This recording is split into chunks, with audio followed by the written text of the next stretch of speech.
Number 44, I am an Aries. I was born on April 5th. I am a tried and true Aries. Like everything about the Aries sign, like that is on me. And my moon sign, I believe. Yes, my moon sign is a Leo. So yes, I'm very into like astrology, and usually when I meet people and I start to get to know them, what's your sign? Like I'm definitely big into that, and I think it's very interesting how, you know, people's birthdays and everything and their signs correlate to their personality and a lot of their characteristics. So I don't know, I guess I'm an astrology buff. I don't know, I'm just very into that kind of stuff. I am super impatient. It's an Aries thing. You can ask any Aries. Aries are impatient signs. I hate when I have to wait on people, and I hate when people have to wait on me. It like gives me anxiety. Like if I'm getting dressed and you're calling me, oh, I'm outside, where are you? You're giving me anxiety. Just, I'm gonna come down when I'm ready. Don't drive me crazy. Number 46, lipstick is my favorite makeup. I love lipstick. The more that you guys watch my channel, you'll see me with different crazy colors. I love lipstick, and MAC Russian Red was my first ever lipstick purchase. Number 47, I'm so ashamed. I'm so ashamed to let you guys know about this, but I've never been to the Statue of Liberty. Isn't that a shame? Come on, you live here, it's right there. But yes, I'm super ashamed that I've never seen it, but I'm putting that on my bucket list, I guess, for the summer. So hopefully it's open and I can go see it. Number 48, I am a creative soul. Like I'm an artist, I'm a creative person. I love creating and making things. Number 49, I took pottery and drawing in high school. I loved it so much that I also took it as an elective in college, and I still have a lot of my pottery pieces. I just love making things. If you guys ever get the opportunity to take pottery, especially, I think that's my favorite. Between, if I had to choose between that or drawing, definitely take a pottery class. They're so much fun. I love making things. Number 50, I love going to concerts. I've been to so many concerts, seen so many different artists, but to me, there's nothing better than a concert in like a small, intimate venue. I just love seeing an artist, maybe with like 200 people max, or not even, like less than 100 people. I just feel like it's a more of an intimate experience with the artist, and yeah, I just wish all concerts were like that, but unfortunately they're not. Number 51, I love jazz. Seriously, I love jazz so much. When I'm doing my homework, I love listening to jazz. Like I just love jazz, and jazz at Lincoln Center is probably one of my favorite places in New York City. If you guys ever get the chance to go to a jazz concert at Lincoln Center, please do so. They're amazing, and Dizzy's Coca-Cola Club is like the ultimate place to go on a date for dinner with your boo. So you better tell him to take you out to Dizzy's, girl. Number 52, my favorite movie of all time is Breakfast at Tiffany's. I know that's I guess a cliche girly movie, I don't know, but that will always be my favorite movie, only because I can identify with the main character, Holly Golightly, so much, and her attitude towards love. Like, you know, I don't know, you just have to watch the movie to get a, you know, to understand it more. But I just can really relate to how she feels about love, and how, you know, she says that, you know, we don't belong to each other, we belong to ourselves. And I don't know, I just, like, in the movie you can sense that she has like this wall up about love, and she, even though she really does love this guy, she doesn't want to admit it to herself that she's in love. And I don't know, I think I can relate to her in the sense that when you're in love with somebody, or even just the idea of love, there's a vulnerable. You're vulnerable. God, I can't even say the word. Like, so when you're in love, there's a possibility that you can be vulnerable, and nobody likes to be vulnerable. You have to really, you know, trust this person with the most sacred thing, your heart. So anyway, just watch the movie. I just love Breakfast at Tiffany's. Number 53, before I actually fell in love, I'm very lucky to have experienced like the most amazing thing in the world, which I think is love. And before that though, I was so deathly afraid of love. Like I was like Holly in Breakfast at Tiffany's, deathly afraid of it. I don't know, it's just weird. It's just weird until you go through it and you open yourself up and whatever. Yeah, love is a weird thing. Number 54, my first real boyfriend that I've ever had in my life was at 19 years old, and I'm not ashamed to say it. When he first kissed me, I actually ran away because I was so scared. I was like, what was going on? Like, I don't like these feelings. You like me, I like you. Hold up, this is too much. I'm running away to my house. And that's what I did. Isn't that crazy? Like, who does that?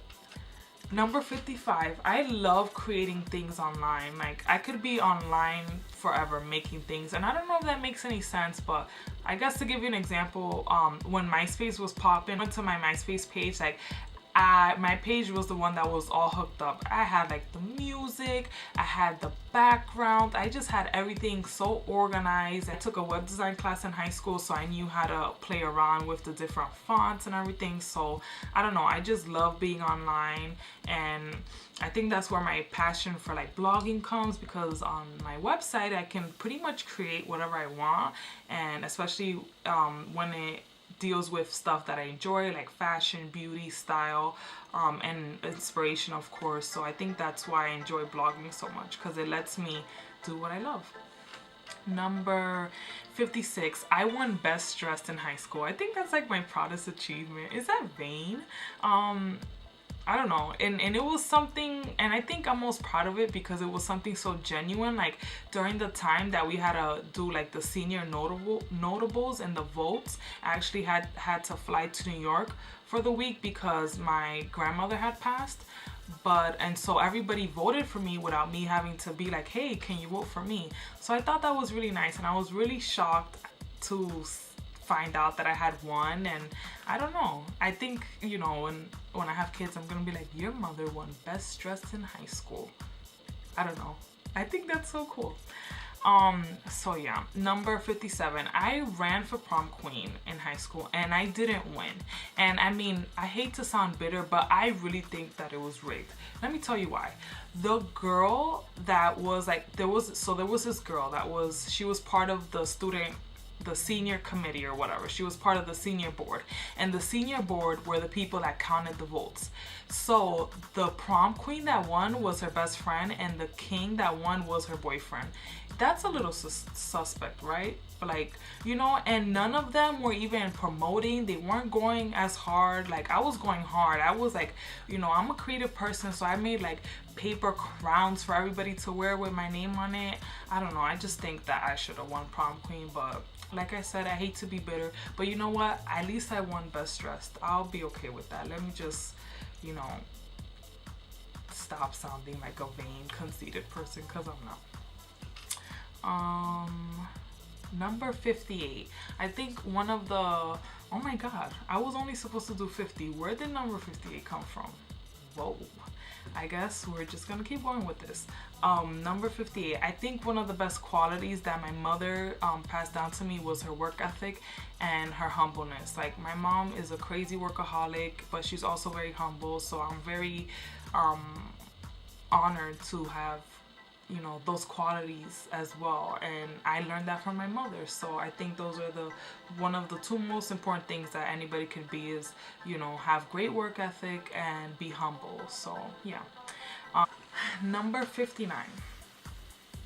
Before Gypsy and the City, my blog was actually called Labels or Love, and the reason why it was called Labels or Love was because I started my blog right before I moved to New York. So at the time, I was a big Sex and the City fan, and I still am, but a part of me was like, I'm gonna move to New York and I'm gonna work my butt off, you know, so I can have all the labels, everything that I've always dreamed of, all these designer bags and shoes, but I'm also hoping to find my Mr. Big and to fall in love. So I thought labels or love, you know, choosing between the two or hopefully getting the two was pretty much what my journey to New York was gonna be about. So that's what my blog was called. But then a couple months into blogging, I found out that there was already a successful blog in Europe called Labels Are Love. So I was like, I need to change my blog name. If I'm trying to do this for the long run, I can't have the same blog name as somebody else. So I changed the blog name. And number 60 is actually, why is your blog called Gypsy in the City? Well, obviously I had to change my blog name, and when I was trying to think of a new name, I remembered that one summer when I went to visit my mom in Florida, because she still lives there, I ran into somebody that I knew from, I can't even remember who it was. I think it was like somebody from high school, and I ran into them, and we were kind of just updating each other on our lives, and they asked me, you know, how I was doing, and I was like, oh, well, I live in New York now, blah, blah, blah. And they were like, what? You live in New York? And I'm like, yes. And they were like, didn't you like live in Miami? And I'm like, yes, I did live there, but I moved to New York now. And they're like, you're such a gypsy. And it just kind of always stuck with me. And I was like, they're right, I am a gypsy. And so when I was thinking of a blog name, I thought Gypsy in the City was just perfect, and it still had like the Sex in the City thing with the in the city, but it was just Gypsy in the City, and it just kind of worked out. And every time I meet somebody and I tell them about my blog and the name, they're like, Gypsy in the City, that's so catchy, that's so clever. So I don't know, it was so hard to think of it, but everything just kind of worked. And the last one, so yeah, that's it. I could stop this video because this video is probably gonna be like 20 minutes long. So if you got to the end, I love you. Thank you so much for watching. Number 61, I love being positive. I definitely believe in auras and energies. Like, I'm a very positive person. I believe in the power of the word. I believe in, you know, manifestation. I believe in all that stuff. So I'm a very positive person. Like, when I get a vibe from people and their negativity, I just run the other way. Like, I don't want to be around you with your negative ass. I just don't. I love being positive. I love radiating positivity, and I don't know, I'm just all about that life. It's a beautiful way to live, and I think a lot of the you know, I wouldn't be here if it wasn't for my attitude and my positive way of thinking, because Lord knows I've been through hell and back, but I've always tried to maintain a positive and thankful attitude, and I think that has gotten me really far. So if you guys don't think positively, I definitely encourage you to try it just one day and just see all the good things about life and see all the good things in people. And I don't know, I love being positive. So anyway, yeah, that's it. I'm gonna shut up. Thank you so much for watching this video. If you watched it all the way to the end, leave a comment or something. Let me know what was the craziest or most random thing that you didn't know about me that you're kind of like shocked to find out. So yeah, thank you for watching, and maybe tomorrow, since I'll be snowed in, I'll make a hair tutorial or something. So yes, bye. Love you guys.